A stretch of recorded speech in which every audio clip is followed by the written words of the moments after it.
평화 선교사님께서 오늘 방문하셨는데요. 이번 주 화요일에 출국을 앞두시고 계셔서 잠시 인사 말씀 나누시고 가시겠습니다.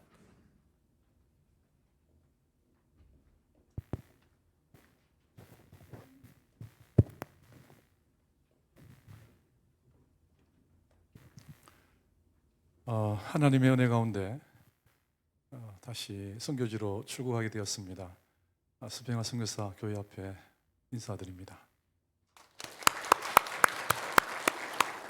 2003년에 제가 이제 파송을 받았습니다. 2023년이 됐는데 지난 20년 동안 한결같이 온 교회와 성도들이 기도해 주시고 또 헌신해 주시고 함께 해주셔서 다시 계속 이 사역들을 감당할 수 있다고 생각합니다.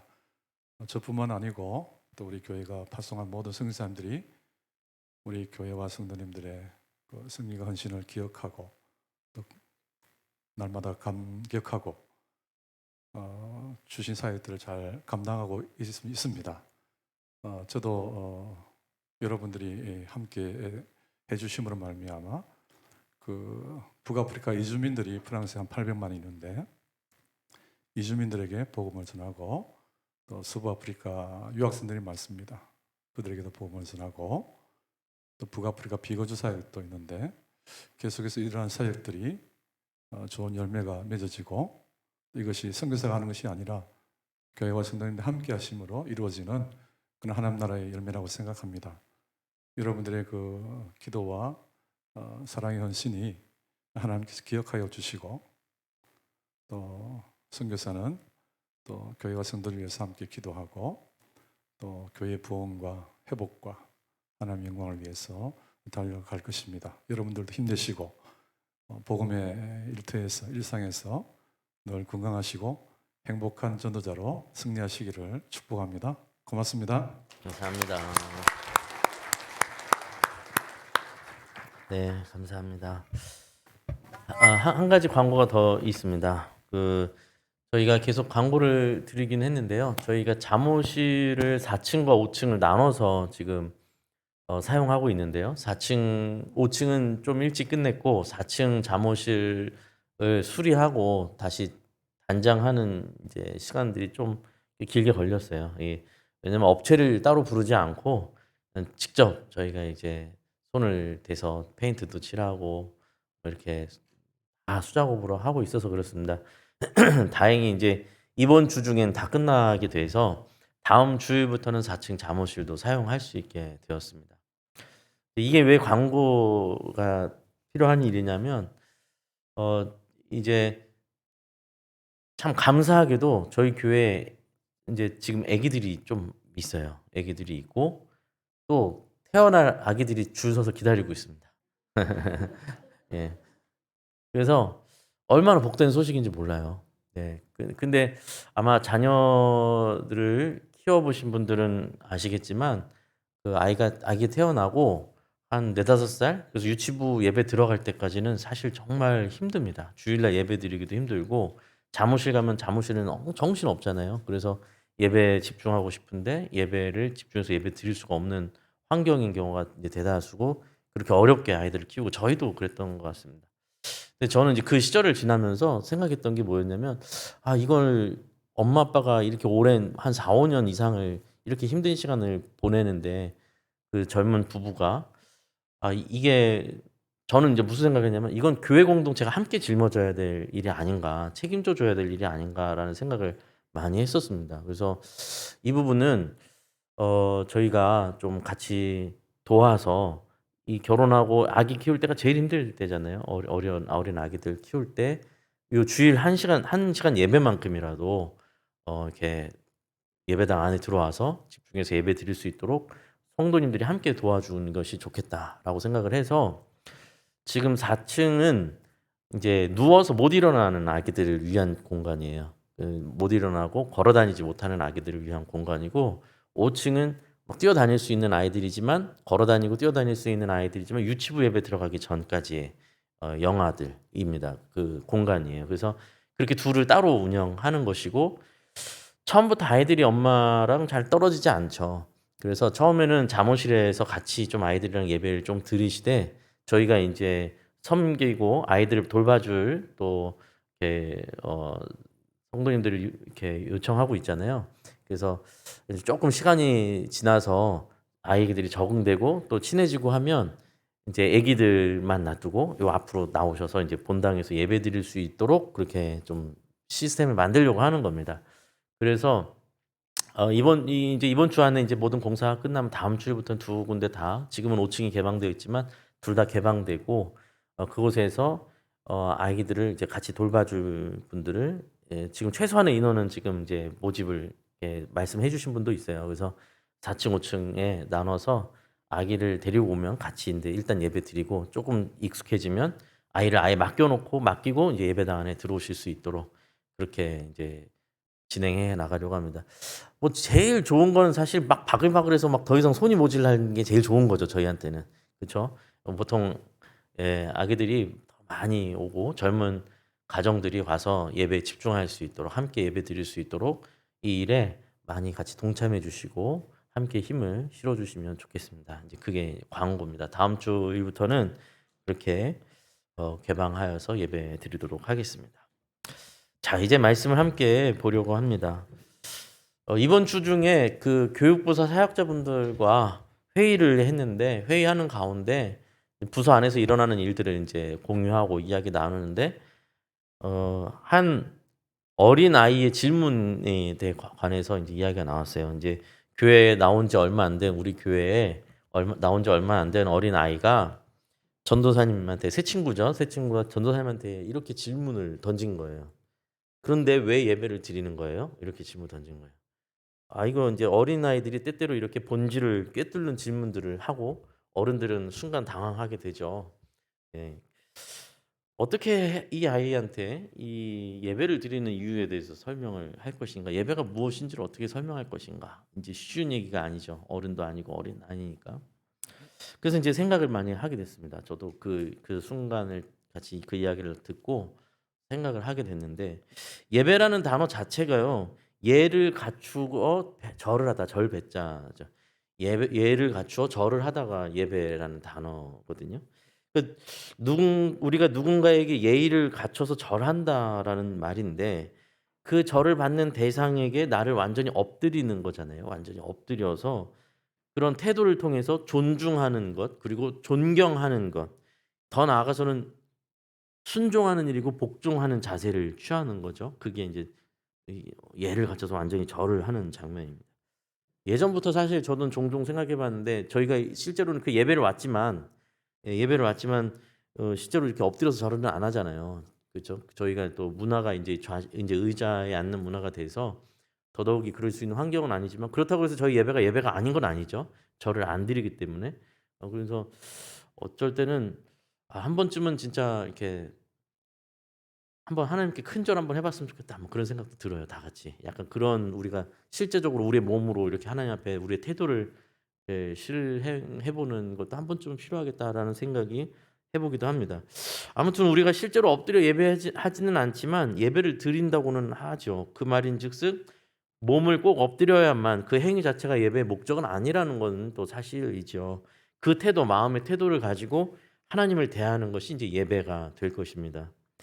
자, 그런데 이걸 아이한테 어떻게 설명해 갈까 뭐 이런 인제 고민을 하게 되는 거죠.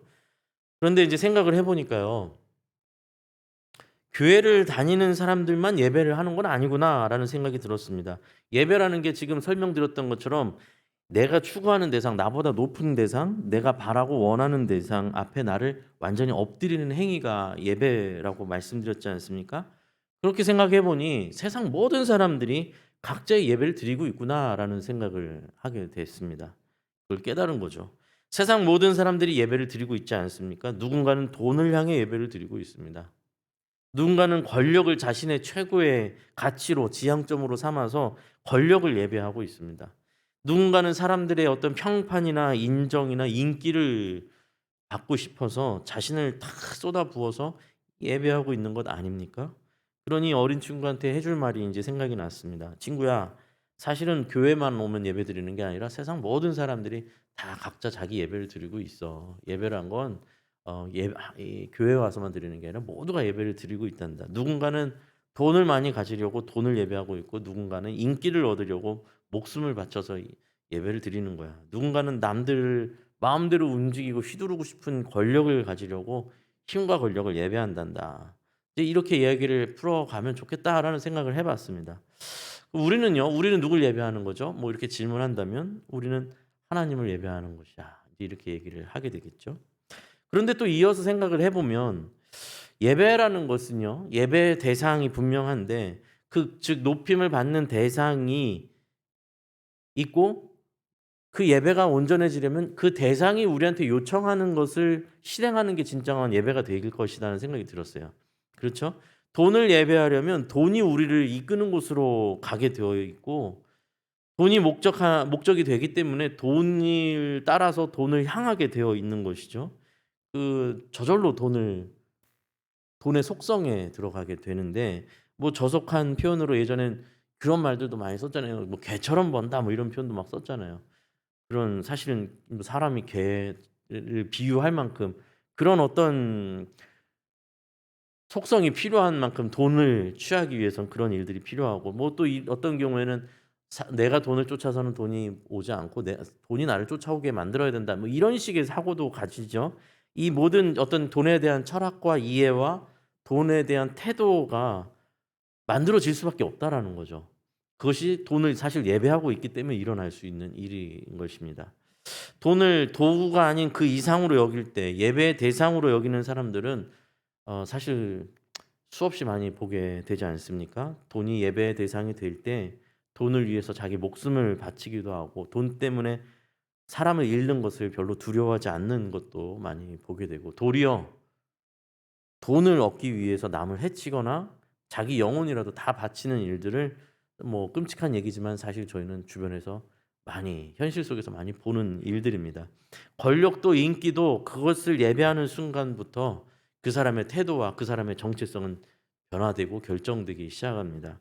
늘 남을 짓밟고 올라서라도 힘을 휘두르고자 하는 자들은 권력을 예배하는 자는 그렇게 될 수밖에 없고 또 누군가를 의식하고 자기는 늘 이렇게 가면을 쓰고 외식하는 일들이 생겨나는 것은 인기를 위해서 자기를 감추는 일을 해 나갈 수밖에 없기 때문입니다. 이 모든 것이 그 사람이 도대체 무엇을 숭배하고 있고 그 사람이 도대체 무엇을 예배하고 있는지가 드러나는 지점이 되는 것이죠. 우리는 오늘 마찬가지로 예배를 드리러 이곳에 와 있습니다. 우리의 예배의 대상은 누굽니까? 라고 제가 질문을 던진다면 여긴 누구나 예외 없이 하나님을 예배하러 왔습니다. 라고 말씀하실 겁니다. 그렇게 말씀하는 게 또 정답이죠. 그러면 우리의 자세와 우리의 태도는 누구에 의해서 결정되어야 되는 것입니까? 하나님에 의해서 결정되어야 돼요. 내가 이렇게 하고 싶다고 드리는 것이 예배가 아니라 하나님께서 우리에게 요청하시는 것이 예배라는 거죠. 그리고 그 자세라는 건 아까 말씀드렸던 것처럼 단순히 몸을 절하는 것이 예배가 아니라 우리의 근본적인 자세, 우리의 정체성, 우리의 지향점, 우리의 본질, 우리의 삶의 전반이 다 바뀌는 일이 되어야 합니다. 그것이 예배가 되겠죠. 그렇다면 우리가 예배를 드리는 예배의 대상이신 하나님은 도대체 어떤 분이십니까? 그 하나님을 바로 알아야겠죠. 하나님은 창조하신 분이시죠. 모든 것을 창조하신 분이시고 우리를 창조하신 분이시며 역사하시고 살아계신 분이십니다. 그분은 우리의 욕망으로 선정된 돈이나 명예나 쾌락 같은 우리의 기호를 담은 분이 아니죠. 우리가 선택한 분이 아니에요. 우리가 만들어낸 우상도 아닙니다. 하나님은 본래부터 모든 피조물보다 먼저 계셨던 분이시고 우리 위에 계신 분이시며 그가 우리를 선택하신 것이지 우리가 그분을 선택한 것이 아닙니다. 하나님께서 우리를 선택하셔서 하나님을 예배하는 자리로 이끌어 주셨다라는 것이 우리의 고백입니다.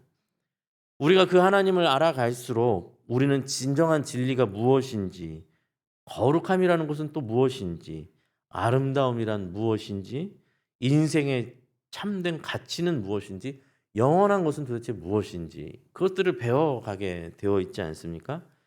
공의와 정의란 무엇인지, 자비와 용서란 어떤 것인지, 참된 사랑이란 또 무엇인지를 깨달아가고 배우고 또 우리 자신이 변화되어 가는 과정을 겪게 됩니다. 예배 속에서 이 일들이 일어나는 겁니다. 그렇죠? 왜냐하면 그것이 하나님께서 우리에게 요청하시는 태도이기 때문입니다. 그리고 그것이 바로 우리가 하나님을 향한 바른 예배의 태도이기도 한 것이죠. 예배의 대상은요. 우리가 예배를 드리는 예배의 대상은 예배를 드리는 인간에게 요구하는 것이 분명하게 있을 수밖에 없습니다. 그렇죠? 예배를 받는 그 대상이 예배를 드리는 자에게 요청하는 것이 있습니다. 돈도 명예도 권력도 모두 인간에게 요청하는 게 있어요. 그러니 그 요청하는 것을 따라가다 보면 우리 자신이 결정되는 것이겠죠. 그 요구를 따라갈 때 인간으로서의 모습, 정체성들이 결정되기도 하고 드러나게 됩니다. 뭐 돈이나 인기나 아니면 쾌락이나 이런 것들은 따라가면 따라갈수록 공통점이 무엇이냐면 어떤 인간성, 인간의 존엄성을 잃어가게 되어 있죠. 반대로 창조주이신 하나님을 따라갈 때는 본래 하나님께서 우리를 지으신, 우리를 목적하신 바를 더 되찾아가는 모습을 가지게 될 것입니다. 하나님은 우리에게 도대체 무엇을 요구하실까 생각을 하지 않을 수가 없습니다. 하나님께서 우리에게 요청하시는 그럼 예배란 또 무엇인가? 지난주에 우리는 율법과 은혜라는 주제로 말씀을 나누었죠. 하나님께서 하나님의 백성들에게 요청하시는 법, 하나님의 백성들이 따르기를 원하시는 그 법이 바로 율법이라고 말씀드렸는데 그 율법을 따라 우리가 하나님을 향해 나아갈 때 우리가 도달하는 지점은 은혜라고 말씀드렸습니다. 그렇죠? 자, 이 부분을 좀 더 우리가 또 생각을 할 때 오늘 읽은 말씀을 이렇게 표시해 놓고 다른 본문을 한번 같이 좀 봤으면 좋겠습니다. 마태복음 22장으로 가겠습니다. 마태복음 22장입니다.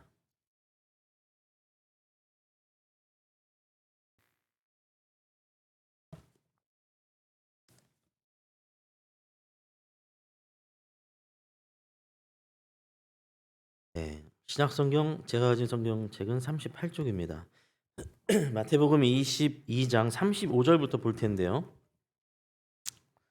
22장 마태복음 22장 35절 말씀 보시면 35절 말씀 보시면 그 중에 한 율법사가 예수를 시험하여 묻되로 이제 이야기가 시작되고 있습니다.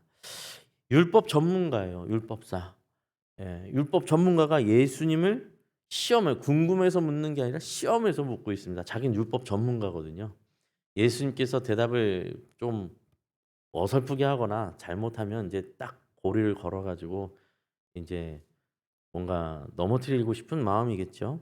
그가 무슨 질문을 하는가 보니까 36절 선생님 율법 중에서 어느 계명이 크니까 율법 중에 구약의 그 많은 율법 중에서 그 방대한 율법 중에서 어느 계명이 가장 큰 율법입니까? 제일 중요한 율법입니까?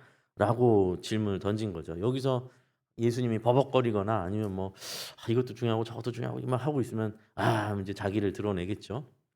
예수님께서는 그런데 이 질문에 대해서 이 방대한 율법을 딱 두 줄로 간단하고 명료하게 정의 내려주시고 정리해 주십니다. 그것을 저희가 함께 읽어볼까요? 37절부터 40절까지 말씀 함께 읽겠습니다. 시작.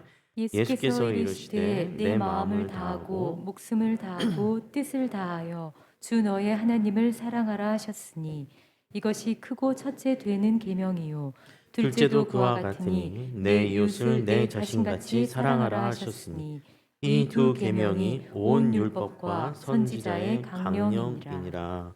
아멘.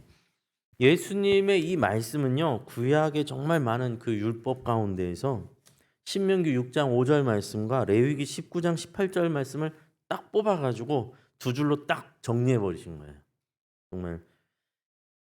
근데 여기서 우리가 이제 좀 깊이 생각하게 되는 지점에 도달하게 됩니다. 예배의 대상이신 하나님을 사랑하는 것 첫째는 그거 이렇게 말씀하셨지 않습니까? 마음을 다하고 목숨을 다하고 뜻을 다하여 너희 예배의 대상이신 하나님을 사랑하라. 네, 그건 저희가 예배의 대상이 자신을 사랑하라고 하는 건 충분히 이해되는 일이죠. 그런데 그 뒤에 보니까 예수님이 마치 한쪽 기둥을 빼면 한쪽 전체가 건물이 무너지는 것 같이 두 개의 기둥을 말씀하시는데 하나님은 하나는 하나님을 사랑하라는 건데 둘째는 이와 같으니라고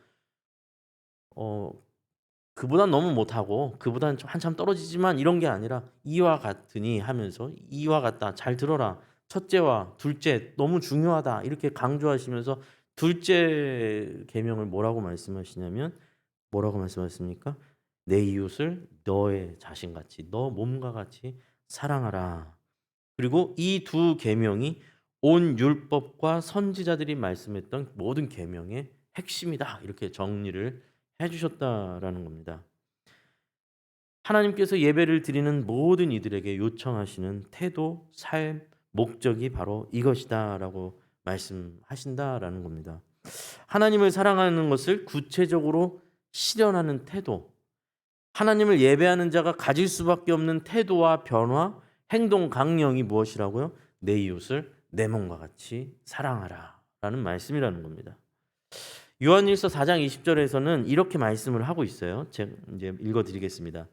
누구든지 하나님을 사랑하노라 하고 그 형제를 미워하면 이는 거짓말하는 자니 보는 바 그 형제를 사랑하지 아니하는 자는 보지 못하는 바 하나님을 사랑할 수 없느니라 라고 말씀합니다. 눈앞에 보이는 형제 자매를 사랑하지 않는 자가 보이지 않는 하나님을 사랑한다는 건 거짓말이다 라고 말씀하세요. 그것은 성립될 수 없는 말이다. 반대로 말하면 뭐죠? 네 눈앞에 보이는 형제를 사랑해야 하나님을 사랑할 수 있다 라고 또 말씀을 하고 계신 거죠. 마태복음 25장에서는요 예수님께서 마지막 날에 심판하실 그날을 묘사하고 계세요. 예수님께서 다시 오셔서 왕으로 다시 오셔서 인류의 모든 죄악들을 심판하실 그날을 예수님께서 말씀해 주시거든요. 그때 예수님께서 왕으로 오신 예수님께서 하신 일이 뭐냐? 심판을 받을 영원한 심판을 받을 자들과 구원받을 하나님의 백성들을 좌우로 나누시겠다라고 말씀하시는 장면이 나와요. 그리고 왕으로 오신 예수님께서 이 구원받은 백성들을 향해서 이렇게 말씀하시겠대요. 내 아버지께 복받을 자들이여 나와서 창세로부터 너희를 위하여 예비된 나라를 상속받으라. 이렇게 말씀하실 거래요. 구원받은 그 백성들을 향해서 너희를 위하여 창조전부터 창세전부터 준비하신 이 나라를 너희가 이제 받으라라고 참 엄청난 말씀을 하실 거라는 거예요. 그런데 이 뒤에 예수님께서 뭐라고 말씀하시냐면 근데 이런 일이 일어날 거라는 거예요. 그렇게 의롭다 칭함을 받은 자들이 의아하면서 예수님께 묻는데요. 뭐라고 묻냐면 그 앞에 예수님께서 덧붙여서 이런 말씀을 하세요. 내가 줄일 때 너희가 먹을 것을 주었고 내가 목마를 때 너희가 나를 마시게 했고 내가 나그네 되었을 때 너희가 나를 영접하고 내가 헐벗었을 때 나에게 옷을 입혔고 내가 병들었을 때 나를 돌보았고 내가 옥에 갇혔을 때 너희가 나를 돌보았느니라. 이렇게 말씀하신다는 거예요. 그러자 그들이 이렇게 의아해하면서 예수님께 묻는 거예요. 아니 주님, 우리가 언제 주님을 줄이신 것을 보고 왔고 우리가 언제 주님을 음식을 대접했습니까? 주님 목마르신 것을 언제 우리가 보고 마시게 했습니까? 언제 우리가 주님의 병드신 것을 돌봤습니까? 옥에 갇히신 것을 우리가 언제 보았습니까? 저희는 그런 적이 없는데요. 이렇게 하나님 예수님께 질문할 거라는 거예요. 그때 그 질문을 들은 예수님께서 이렇게 답하시는 겁니다. 마태복음 25장 40절에 주님께서 말씀하십니다. 내가 진실로 너희에게 이르노니 너희가 여기 내 형제 중에 지극히 작은 자 하나에게 한 것이 곧 내게 한 것이니라. 이렇게 답하시겠다는 거예요. 무슨 말씀입니까? 너희가 너희 앞에 가장 초라하고 부족하고 없는 자, 결핍된 자에게 한 일이 곧 내게 한 것이다. 그를 사랑한 것이 곧 나를 사랑한 것이다. 그를 사랑한 것이 할 때 내가 그 사랑을 받은 것이다. 그것이 내가 너에게 요구하는 율법이다. 그것이 곧 내가 너에게 요청하는 예배의 자세이다. 삶의 태도이다. 너희가 도달해야 하는 목적지요 삶의 이유이다. 라는 말이 다 내포되어 있는 말씀이죠. 여러분, 우리가 하나님께 바칠 것이 뭐가 있습니까? 사실상 저희가 하나님한테 보태드릴 게 뭐가 있어요? 아무것도 없습니다. 하나님이 부족한 게 또 뭐가 있겠습니까? 우리가 그러면 하나님께 헌신한다. 하나님께 하나님을 위해 섬긴다. 주의 일을 봉사한다? 뭐 이런 표현들을 많이 쓰잖아요. 그럼 도대체 그건 어떻게 해야 되는 걸까요? 무슨 말일까요? 시편 50편 12절 말씀을 보면 하나님께서 이렇게 말씀을 하세요. 제가 새번역 버전으로 읽어 드릴게요. 하나님께서 하시는 말씀입니다. 내가 만약 배고프다 한들 너희에게 달라고 하겠느냐? 온 누리와 거기 가득한 것이 모두 나의 것이 아니더냐? 네. 이제 하나님께서 하시는 말씀이에요. 뭐 그럴 일도 없지만 설령 내가 배고프다 한들 너희한테 내가 뭘 달라고 하겠냐? 너희가 나한테 줄 게 있냐? 이런 거죠. 이 세상 모든 천지 만물이 다 내 것인데 내가 너희한테 달라고 할 게 뭐가 있느냐? 라고 말씀하시는 거죠. 하나님께서 우리에게 요청하실 것이 없어요. 우리 수준의 것으로 하나님께 채워드릴 것도 없습니다. 천지 만물이 이미 하나님 것입니다. 우리가 하나님을 높이고 하나님을 경배하고 하나님을 예배하고 찬양한다고 할 때 그렇다면 하나님 뭘 요구하신다고요? 그 마음만큼 그 고백만큼 네 눈앞에 있는 네 이웃을 사랑하고 섬기라는 것입니다. 오늘 함께 읽은 말씀 빌립보서 2장 말씀 함께 한번 다시 돌아가서 볼까요? 빌립보서 2장 말씀 함께 봅니다. 빌립보서 2장 말씀.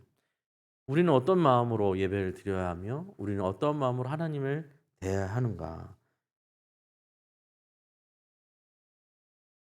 네, 빌립보서 2장 5절 말씀을 보시면 이렇게 시작하죠. 너희 안에 이 마음을 품으라 곧 그리스도 예수의 마음이니. 예수의 마음을 품으라고 합니다. 예수님은 도대체 어떤 마음을 품으신 걸까요? 예수님은 도대체 어떤 마음이셨기에 하나님께서는 말씀을 통해서 우리에게 그 예수의 마음을 품으라고 말씀하시는 걸까요? 우리가 한번 그 말씀을 함께 읽어보겠습니다. 6절부터 8절 말씀입니다.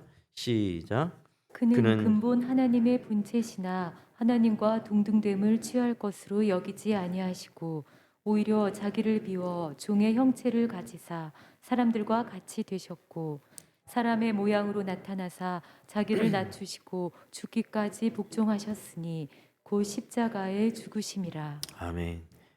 예수님은 예수님 자신이 삼위일체 하나님, 그 하나님의 자리, 하나님과 동등한 자리에 서실 분이심에도 불구하고 그 자리를 내려놓고 이 땅으로 오셨다라는 겁니다. 오히려 그 하나님의 보좌에서 내려오실 뿐만 아니라 주인이시면서도 주인의 자리가 아닌 종의 형체로 인간의 모습으로 이 땅에 내려오셨고, 인간의 자리로 오시는 것만으로도 사실 있을 수 없는 일인데 더 나아가 죽임을 당하는 자리, 하나님의 뜻을 따라 복종하여 십자가의 자리까지도 예수님께서 나아가셨다라는 겁니다. 그 십자가의 자리까지 내려오신 예수님의 마음, 그 마음을 너희가 품으라라고 성경이 말씀하고 있는 것입니다. 예수님께서 죄인을 사랑하사 하나님의 뜻에 복종하여 십자가에 오르신 그 사건, 그 생각해 보면 예수님이야말로 하나님을 사랑하여 복종하고 이 죄인인 인간을 사랑하신 하나님 사랑과 인간을 사랑하신 하나님의 율법을 완벽하게 지키신 분 아니십니까? 완전하게 지키신 분이 바로 예수님이시죠. 오늘 신앙의 기초라는 주제로 우리는 섬김과 헌신을 다루고 있습니다. 우리의 섬김, 우리의 헌신은 무엇이 되어야 하는 걸까요? 누군가를 섬기는 일, 공동체를 섬기는 일, 약한 자를 돌보는 일, 봉사의 자리로 나오는 일, 너무나 중요한 일입니다, 여러분. 누군가는 저희가 이렇게 주일날 와서 예배를 드리면 쾌적한 환경이지 않습니까? 그렇다면 저희가 와서 이렇게 예배를 드릴 때 쾌적한 환경에서 예배를 드리고 있다는 건 누군가 먼저 와서 여기를 청소했다는 뜻입니다. 그렇죠? 누군가는 지금도 보이지 않는 방송실에서 봉사를 하고 있다는 뜻입니다. 그렇죠? 누군가는 우리의 자녀들을 맡아서 피곤한데 일찍부터 일어나서 주일학교에서 봉사하고 교사로 섬기고 있다는 뜻이고, 누군가는 피곤한 몸을 이끌고 나와서 차량 운행을 해주고 있다는 뜻이죠. 누군가가 주보를 열심히 접어줬기에 이 수백 명이 되는 사람들이 접혀져 있는 주보를 편하게 받아서 보고 있는 것 아닙니까? 그렇죠? 누군가는 물질로 헌물을 드림으로 인해서 이렇게 건물이 유지되고 저희가 와서 예배를 드릴 수 있게 된 것이고, 또 이렇게 작은 마음들이 모여서 저희가 사실 뭐 일면식도 없는 튀르키예에 계신 어려운 형편의 노인분들을 도울 수 있게 된 것 아닙니까? 이 모든 것이 아, 그렇게 우리를 사랑하여 자신을 낮추시고 누군가를 위하여 아, 우리가 섬기기를 원하셨던 예수님을 따라가는, 공동체를 위하여 고통받는 이를 위하여 나를 내어주는 것, 그것이 참된 예배임을 우리에게 알리시고 요청하시는 그 하나님의 말씀 안에서 이루어지는 일들이 아니겠습니까? 저희가 잘 정리를 해야 할 부분이 여기에 있습니다. 여러분, 하나님은 전능하신 분이시기 때문에 사실 이 땅에 저희가 주변을 돌아보면 고통스럽지 않습니까? 어려운 형편과 상황과 어, 괴로운 일들이 참 많습니다. 우리 주변에, 당장 우리 주변에 많습니다. 하나님을 믿지 않는 사람들 가운데서는 이렇게 말하는 사람들도 꽤 많죠. 굉장히 비극적인 사건과 뉴스를 보면서 봐라, 너희가 믿는 하나님이 살아계시다면 어떻게 이런 비극이 일어날 수 있느냐. 저렇게 고통받는 사람이 있다라는 건 니네가 말하는 하나님이 사랑의 하나님이라면 어찌 저런 일들이 일어날 수 있느냐라고, 나는 그래서 못 믿어 하는 사람 저도 많이 봤어요. 그렇죠? 세상에 비극이 이렇게 고통이 있는데 어떻게 하나님 살아계시면 그럴 수 있냐. 니네들이 말하는 전능하신 하나님이 저 문제 하나 해결 못해서 이런 일이 일어난단 말이냐라고 이렇게 물어오는 사람들이 많습니다. 그 대답이 뭘까요? 그 대답이 우리입니다. 그 일을 누구에게 맡기신 걸까요? 우리에게 맡기신 일들이라는 거죠. 하나님을 사랑하는 자들이 그 일들을 감당해야 할 일들입니다. 그러니까 우리는 하나님의 뜻을 이루는 자들입니다. 하늘의 뜻이 이 땅에 이루어지는데 누가 하는 게 아닙니다. 하나님이 알아서 해주십시오 하는 게 아니라 우리를 통하여 그 일들이 일어나야 하는 것이죠. 그러니 하나님을 사랑하고 이웃을 사랑하는 것, 그것이 하늘의 뜻이 이 땅에 이루어지는 일이 되는 것이고, 하나님의 일이 우리를 통하여서 이 땅 가운데서 일어나는 일들이 됩니다. 그럼 하나님께서 서로의 어려움과 고통을 또 결핍을 위해 우리가 예수 그리스도의 마음을 품고 서로를 사랑하여 서로를 위하여 자신을 낮추고 내어주라고 요청하신다면, 그때 이 일들이 도대체 하나님은 우리에게 뭘 받기를 원하시는 것인가를 한번 생각해 보셔야 됩니다. 정작 우리가 하나님께 드리는 건 없는 거잖아요. 우리끼리 서로 채우는 일이 되고 서로 사랑하는 일이 되고. 그럼 하나님은 도대체 뭘 받으시는가? 하나님이 받으시는 예배는 도대체 무엇을 받으시겠다는 겁니까? 뭘 받으시는 거죠? 하나님은 우리가 드리는 그 무언가를 받으시는 게 아니라 우리를 받으시겠다라는 겁니다.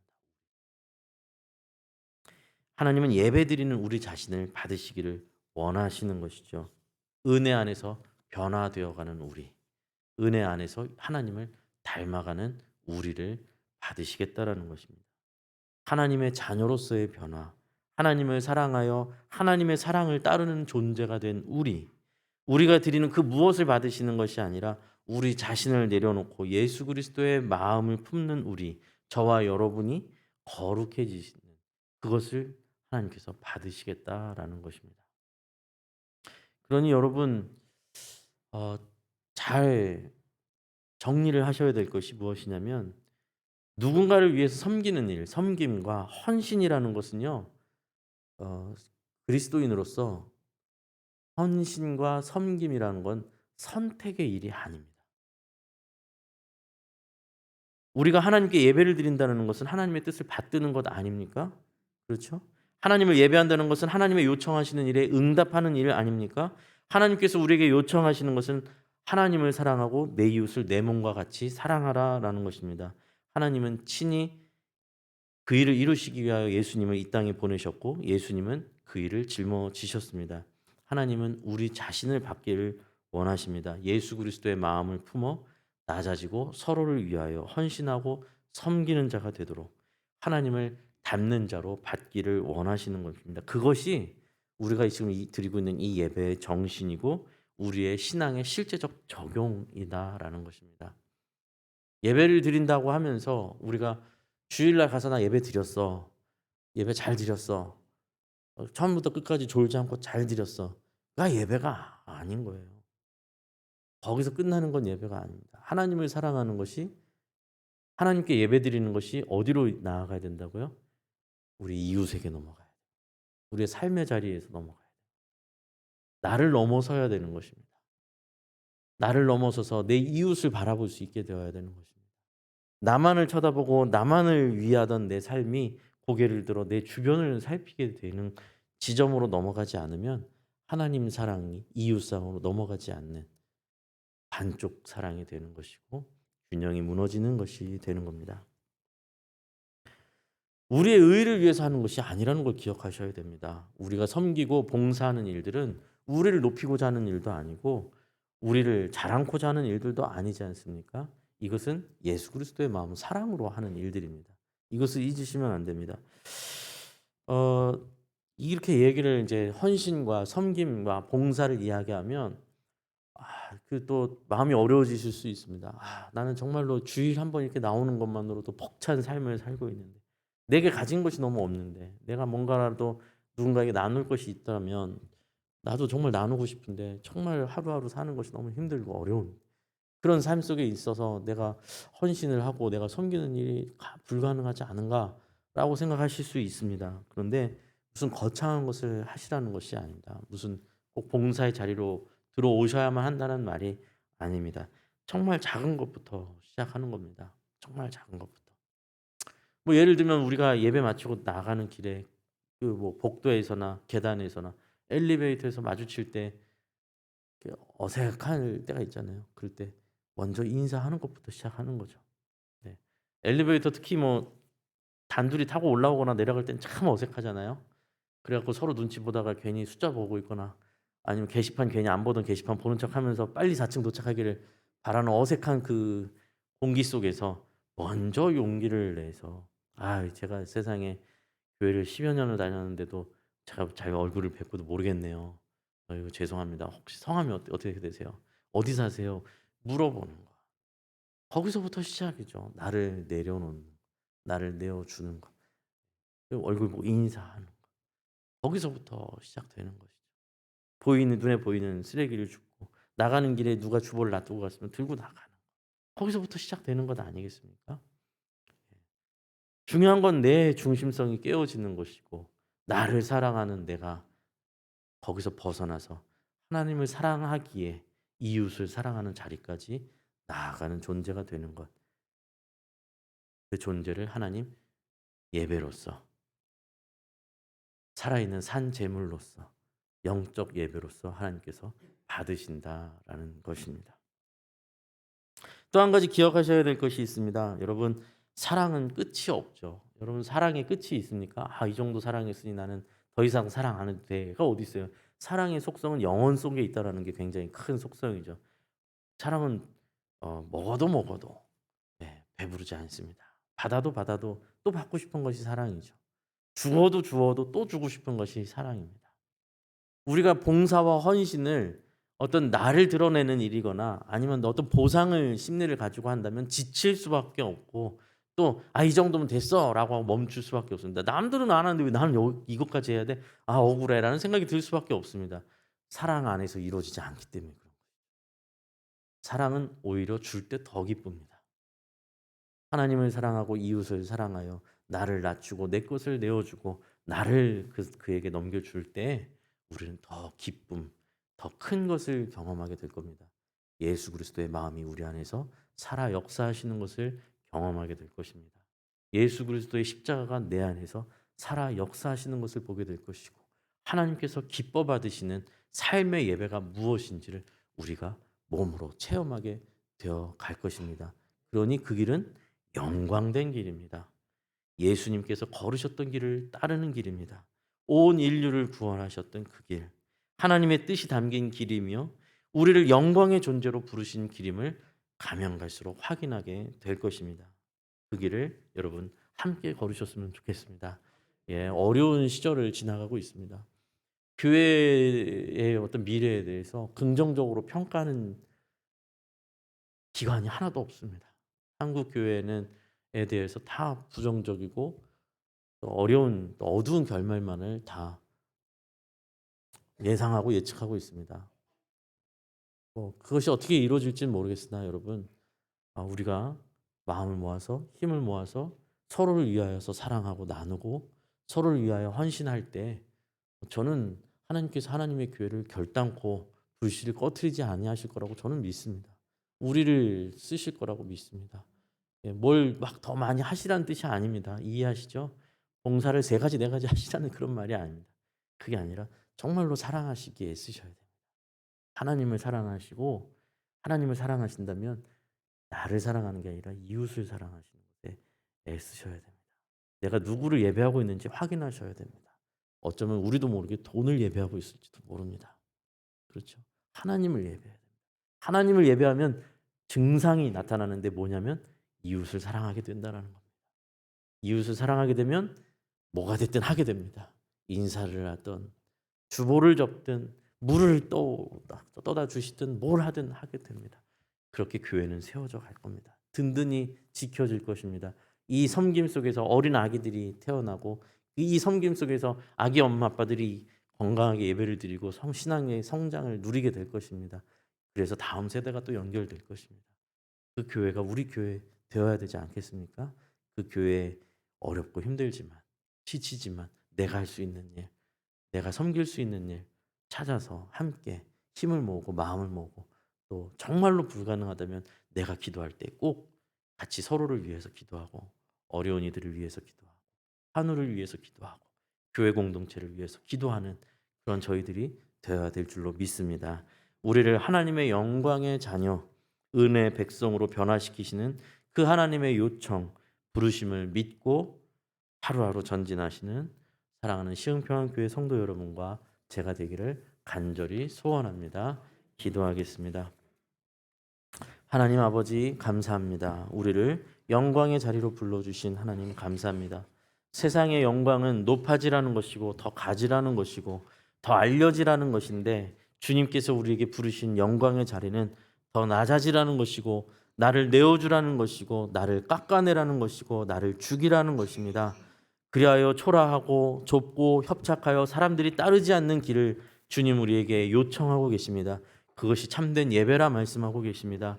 하나님을 사랑하고 이웃을 사랑하여 우리 이웃을 내 몸과 같이 섬기고 사랑하고 헌신하는 우리가 될 수 있도록 은혜를 내리어 주시옵소서. 이 사랑과 헌신과 섬김을 통하여 우리 교회가 든든히 세워져 갈 수 있도록 은혜를 내리어 주시옵소서.